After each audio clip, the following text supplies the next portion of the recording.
Welcome to an episode of Vintage Drum Stories. I just got an email from Sky, and he's a drummer, and he said he thinks he just caught the vintage drum bug.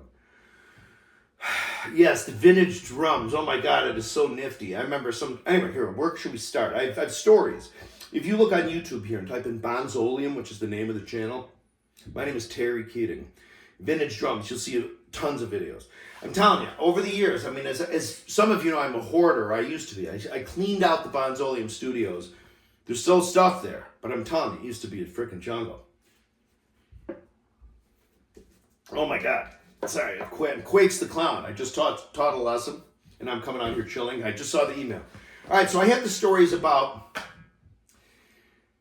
I think I told like the drum set I have that I bought. It was the first vintage drum set I bought. I'll tell the story again. The first vintage drum set I bought, well, actually, here, let's go back, shall we? Back to the late 80s into the early 90s. The first drum set I ever bought, I thought was a Ludwig. It had a Ludwig sticker on the front head. It was an old made in Japan kit, painted black. I paid $350 for it, which was ludicrous. I mean, it was a free drum set, you know? Anyway.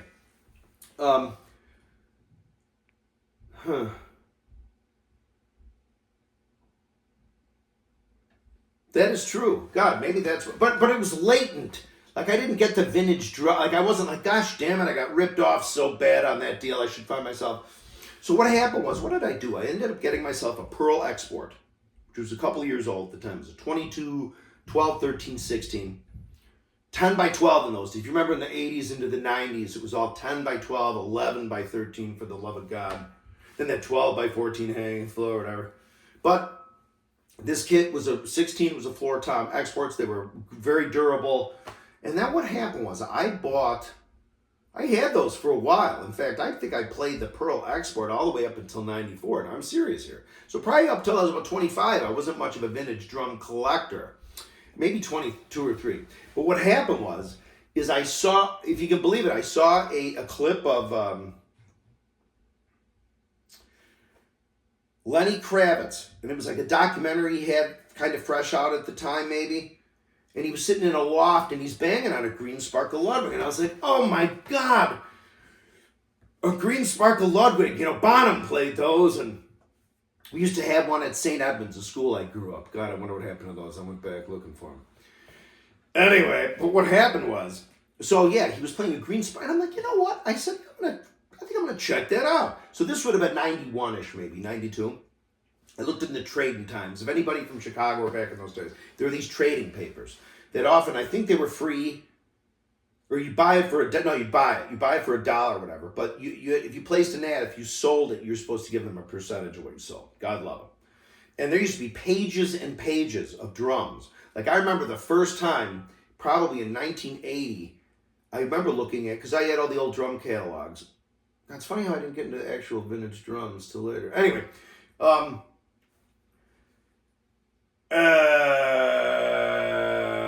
my God, in like 1982, yeah, because that's when I got ripped off with that Ludwig drum set for $350. I bought that in 3. And everybody was selling all their Slingerland, Ludwig, Gretsch, Rogers, all by Tama, Pearl, and Yamaha. It was like the rage, man. Everyone was like, man, I'm getting me a recording costume. I'm getting me a Superstar. I'm going to get me one of those, what do they call them back in the day? Like the MLX? Well, actually, they just had shells, Pearl. It's a maple shell. You know, you see fiberglass shell or fiberglass wood shell. That's where Copeland got his, those snares came just from before that. Copeland's brass and steel, the Pearl.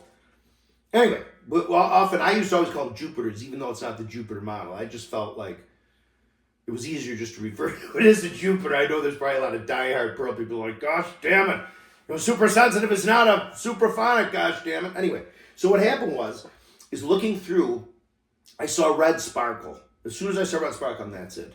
And I went, it was like $500, I think. And I went, and this would have been 91. Yeah. Yes. No. Yeah. 92 maybe.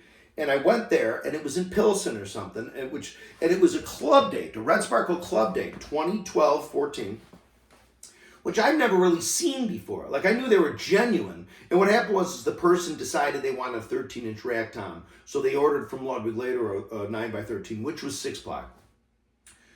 So that's what I got. God, did I get a snare with that? I forgot. But I had those for a while, and they were club dates. And I remember for about a year, I played them a little bit, but I more kind of just, sometimes you just look at them, like you grab the heads, and the smell comes out. You know the smell of Ludwig, Slingerland, Gretsch, Rogers. I'm telling you, you could do a Pepsi challenge, I think. See what collectors know the smell of their drums. Which one is a Brooklyn Gretsch? Which one is a Ludwig? What? I'm serious. They should do that. We should have a video. Anybody has those drums, bring them by the studio here and we'll do the olfactory test. But anyway, so I got the club date. Yeah, and it wasn't even that long. And at the time, I think I was working at the Merc, so I was making some relatively decent money. You know what I mean? So I was able to have a slush fund. That's what you do. You have a slush fund to buy vintage drums. That's what you used to do. You might start with 500 or whatever, right? Then you buy this drum set. And you sell the cymbals off. Oh, I got a couple extra stands. Oh, I sold that. Oh, I'm up 100. And I still have a snare drum and some stands. And that cool cowbell. And that happens a couple 100,000 times. Next thing you know, you still have your cash stash, which is still about 500. Just that all the profits have turned into a big, massive supply house and a storage space you might have. But anyway, yeah, so what I did was, after the red, we're going to jump around a little. After I got the red sparkle, I looked again in the Trading Times, and there was an ad for a Ludwig. Of course, I think it just said Blue Pearl, or Abalone Pearl. A lot of people. Anyway, it turned out the lady's name was Josephine Alonji. She was the nicest lady. I think her husband had just maybe died in the year or two before or three, but he always had his drums because he was I'll bet if you looked him up, Alonji. What was his first name? I think she was Josephine. He might have been Joseph Alonji. Anyway, I remember the check. So what happened was she had it in the paper for $350. And I remember by chance when I bought the Trading Times, I think the truck was just there. She's like, yeah, I've gotten a couple calls. People are really interested. I said, well, I'm really interested. She's like, well, you're the first caller. So I said, tell me where you are. I went right out there. I think she was out in Carroll Stream or Schaumburg or something. She had a nice little condo. She was probably 60, mid-late 60s. And she's like, hi, and she's just so sweet. We sat down and she's like, here they are, and stacked right up in the living room. The nice carpeting was what looked to be, a 22, 16, 13, the wedding cake, in bags, and zipped up Ludwig bags. And then remember the big old trap case they used to use with and without wheels on the bottom? The cymbals were in there, and yeah, because she was so nice. She wanted $350. So I had $350 on me. I mean, I got it in those days, 92. I guess there were cash stations. They certainly, like in No Country for Old Men, I don't think they called them ATMs till the 90s. I think they were called cash stations. I could be wrong. But anyway, so I said, well, here's the $350. I said, I'll give you some more money for them. Because I remember it was a 22, 13, 16, sky blue, I think 1965, dates stamped on the inside, white baseball bat tone controls, rail consolette. He didn't smoke. I mean, they smelled a little smoke from clubs, but he wasn't a smoker, I don't think. Maybe he was, I don't know. But they didn't reek of like tobacco, and there was a 5x14 Supra from that time. It seemed like in 60, when they first went to the aluminum from brass, they had. I don't think they were like. Oh, I think if you played it with zinc, I think if you played aluminum with zinc first, before you put on the copper, and then the nickel, and then the chrome. I think if you do zinc first, it can help with the pitting. Not so much pitting. Like 1965. There's a certain 1965, or I should say, what serial numbers? Yeah, I should say I don't know. Some of those just really don't seem to pit. They're really nice. It was one of those. There was a nice old stool. There were like two cowbells. There was a 20-inch Formula 602, which looked to be maybe one of the early, like late 50s ones, one of the early models. There was a 17-inch A. Zildjian 50s large stamp, pretty thin crash, and a pair of 15-inch, they might have been like when Zildjian just went from the 50s back to the small stamp.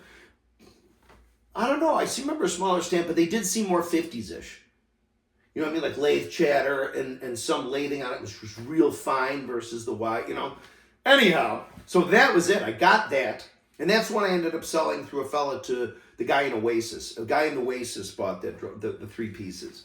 Sky Blue. And that would have been in 95, because I remember I saw him at the Aragon Brawl Room.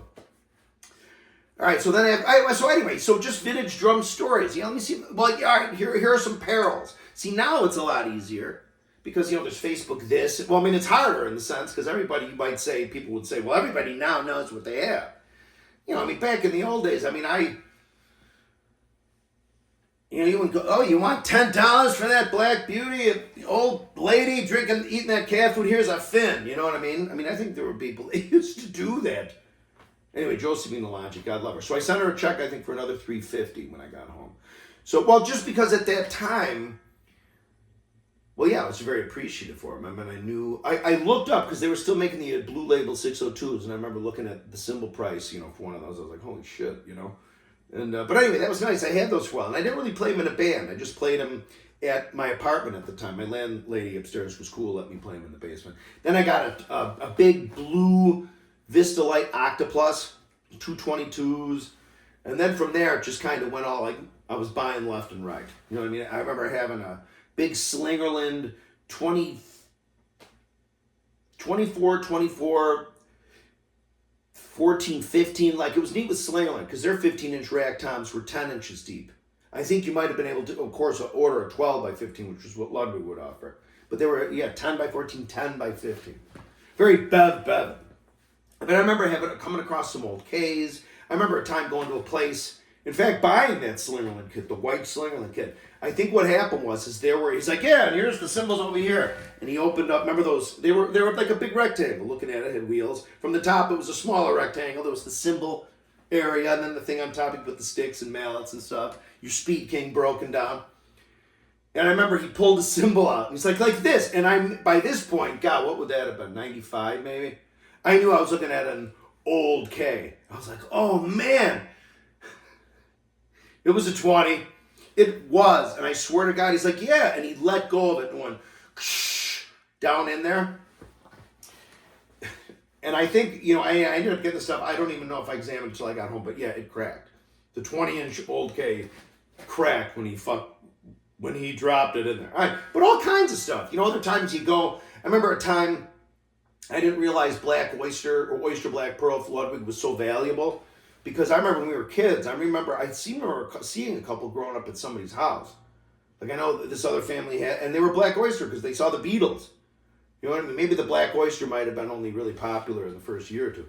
But I thought there were a lot more kits out there, and apparently they're scarce. So yeah, I remember coming across some Black Oyster. Yeah, it was pretty neat. Got people foaming at the mouth for that stuff. Man, just all kinds of stuff. I remember I just missed getting a green sparkle Midwest Percussion here in the Chicago area. By the time they went, I'm not sure what ended up happening with those guys. There was something that went on at the end of that existence. But when they were down on, I think they were still on 95th Street, or maybe it just moved to Harlem. I got word, there was this guy. I was looking around for vintage drums, and there was this guy, and his name was Lou. I can't remember his last name, but this guy could rake in the money on YouTube with ASMR. He'd talk. There was a way he kind of talked, and there was a certain, I remember listening to him just being like, he would rake in the cash. Pratico, I think was his name, Lou Pratico, drummer. Anyway, he's like, yeah, I was in, well, at some point he's talking about a green sparkle 6.5 by 14 Dynasonic wood. And this is when, see, what happened was Rogers and Slingerland never seemed to get that much respect. And it suddenly seemed like in the mid to late 90s, suddenly out of nowhere, maybe not so much the Rogers drums, like the bass drums and kits, but the wood Dynasonics, suddenly people started snapping those up. So I think I missed by a week or two buying, literally, this thing was supposedly like as new. You know what I mean? It didn't have the crappy lugs, it had the good lugs, and the head, I think the head that was on it, he actually had written or printed on it the directions on how to operate the Dynasonic mechanism. And wouldn't you know what, I have a dear friend, Lawrence. I shouldn't call him Larry like that, but just, I think his brother calls him that. I'll edit that out. You know what I mean? Lawrence. A dear friend, Lawrence, collector, God love him, drummer, good man. He ended up buying them, and I think that I knew Lawrence at that time. Yeah, and I think what happened, I called Midwest Percussion, and they're like, I said, you guys have there's a Rogers drum, and there's green sparkle. Oh yeah, hang on. I'm on the other end, like, oh yeah, no, it's sold. Sorry, man. I'm like, oh yeah, who bought it? And he's, oh, hang on. Hey man, who bought that drum? Yeah, Lawrence. I was like, thanks, Click. I call Lawrence. Yeah, I bought that drum. Yeah, it was like the Charlie Murphy frickin' Rick James. You think I'd go dig my feet into his couch? Come on. Yeah, I dug my feet into the couch. Yeah, so Lawrence is like, yeah, I bought the drum. And he describes it to me. He brought it over even to my pad, and I took a picture of it with a Polaroid camera right on the stool, and I have that picture here somewhere. Well, this is the studio. This isn't the country estate. But anyway, so that's it. No, but more. See, I have more coffee here. Isn't that great? I should drink some more. No, but they're really, with collecting drums, it's really neat. It's exciting. I will say, everybody, for collecting drums, keep your eyes always on Wisconsin. There's always something about Wisconsin. There's more Ludwig drums there in Slingerland. There's more Ludwig there. It's crazy. It's they're still coming out of the woodwork. Look at the music arounds in Wisconsin, even some of Minnesota and stuff. I don't know where this Ludwig stuff just still comes out. You know, see, pretty nice stuff. But yeah, vintage drums. But you know what's funny now? Is vintage drums. So like when I was collecting, and I was like, yeah, let's say the height of my collecting, I would probably sit, well, maybe 97. But then again, the most stuff it depends. The most stuff I ever had was in the past 10 years. But that's when sometimes you'd see a deal on a drum set, like Amazon. You'd see like why is this $175? I'll buy 4 of them. You know what I mean? Anyway, so, yeah. Yeah. But so the height of my power is 98, we'll say. Height of my... And again, you know, I remember making a comment on a cymbal forum some years ago.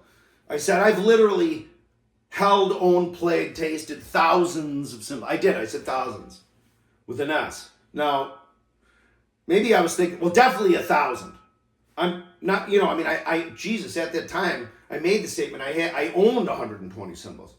And I know they certainly wasn't the batch I had my whole life. So, but the point is, you get a chance at drum shows and at shops. You can bet we're at gigs. Dude, can I see your drums? Man, sure. You walk up. Ooh, that's what a Sabian Paragon sound. You know what I mean? So that's what I was saying. I'd like to clarify that because somebody's like, listen, buddy, there's no way that you've ever... I'm Aaron Gripes.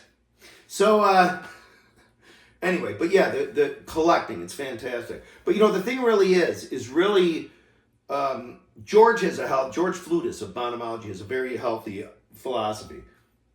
At least that he used to adhere to. Whereas if you buy something, sell something. He's gonna kick my ass for saying that. But you know what I mean? He has a nice, he got bit again by the bug. You know what I mean? Bonhomology, well, of course, man, he had to round out the arsenal with the Bonham kits, in addition to the Gretsch kits and everything. Yeah, I'm telling you, man, you got to check out, PFOZ is going to be coming down the pipeline. And, of course, Bonhomology, I know I always talk about them, but you got to check those guys out. You know what I mean? Yeah, so wait, what else was I going to say? So, yeah, my last vintage drum story. I mean, there's still a lot of them. But, you know, you forget them. And, you know, there's just, again, like when you sell it, if you buy a drum set, you have to sell them. Sometimes you get memories, you got to kick out the old ones. So, I do remember the days. You know, it's funny, like when they talk about the 200 prototypes. Ludwig had 200 prototypes of what? Of the aluminum acro, where the hoops and the lugs and everything were aluminum too. Okay. But wait, no, those were the prototypes. They were welded, right? Okay, I remember those. But the funny thing is, there's, for example, with the prototype Ludwig Acros, remember the shell is a different animal. It's like a Slingerlandy sort of rolled and welded kind of thing, the first one. My point is, it's just the magic number of 200. I got to tell you, in my days, like growing up in Chicago, they always talk about 200 protos. I've seen with my own eyes, not to mention all the ones I've seen on eBay the last 20 years. One of the 200 protos of those acrylites. Protos. Yeah, I'm sure there were protos, but sometimes I think what happens is they're like, well, we did it for a year, and, the aluminum lugs, fuck it. Let's just go back to the other stuff. You know what I mean? And then screw that shell. Let's do the Acoustic Perfect. Right? Or the 200. You always heard the 200, like the brass. There were a couple times Ludwig they'd make brass shelled or bronze shelled. There'd be copper in the shell. Superphonics. And of course, as people know, you'd see a B stamped at the round knob tone control. There'd be a B there. I'd swear when they started doing, when they brought see what happened was they brought the Black Beauties back. Got a lot of alliteration here. Ludwig brought the Black Beauties back in 1977, 8, 9 maybe. But I think that those shells they had were technically bronze because at that time they offered the bronze series. You know what I mean? So, it wasn't, brass and bronze are both a lot of copper. Remember, brass is copper and zinc, and bronze is copper and tin. Okay? So just if you're going to say, right, if you have a brass cymbal, and a bronze, which one? I don't know. But my point is, the 200 proto. So back people used to say, oh yeah, well the 5x14 with the clip badge, with the B stamp, there were 200 pros. Well, then your other story, somebody so-and-so ordered a couple for this shop in New York or this one in Hollywood. But I will say, that I will end this video. There'll be more. I got to just kind of recall some of the stories. I got to dig up some of the pictures too. But there are 6.5x14 brass shell Superphonics out there. Now the B, at least on the ones that I've seen, is not above the tone control. It's behind the butt plate. So if you look behind the butt plate, you'll see a B there. Bob, Peisty Bob, my main man Bob Marzalak, who still has to get his YouTube channel up, symbol extraordinaire, had one. Somebody traded one. It might have been Hazelshud. You know Hazelshud? I think Hazelshud, one of the dealers, I should just say. One of the big dealers, at least at the time, traded for something, and he's like, yeah, it's brass. I'm like, sure enough, we checked it out. I filed a little, and then I discovered the B behind that butt plate. So George has, Peisty Bob has one. So sure enough, I don't know how many years ago it is now, but about 5 years ago on eBay, I saw, what I do on eBay for sometimes if you want to just see a superphonic bronze, there's a lot of different things. People say, oh, the red fell tone control, or if the edges are crimped. None of those are reliable 100%, although they're pretty accurate. The different log, yes, that's usually pretty reliable. But, or scratch it out. But right off the bat, when you're looking, especially at a superphonic, that's brass, you can tell. Because the chrome almost looks like liquid mercury. Do you know what I mean? In a weird way. Whereas if it's aluminum, even if it's not pitted, you're going to see what they do is they buff those smooth, and there'll be small lines that go back and forth in the shell like this. Now, I'm not sure. There might have been maybe a time where I've seen it on a brass shell in the 90s or whatever later, but not in those days. You can tell if it looks like mercury. If you say the old Imperial with mercury, and somebody's like, you want this right now, $200, no extra holes, buy it. You know what I'm saying?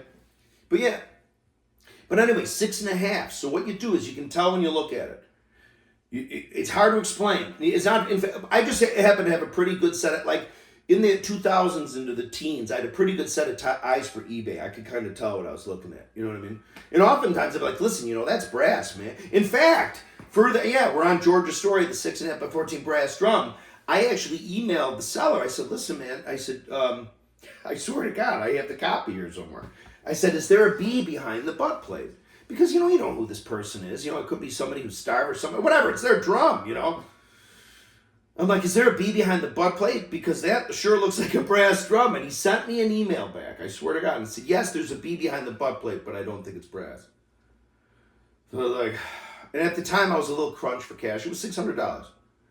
George, this is Terry over at Bonzolian.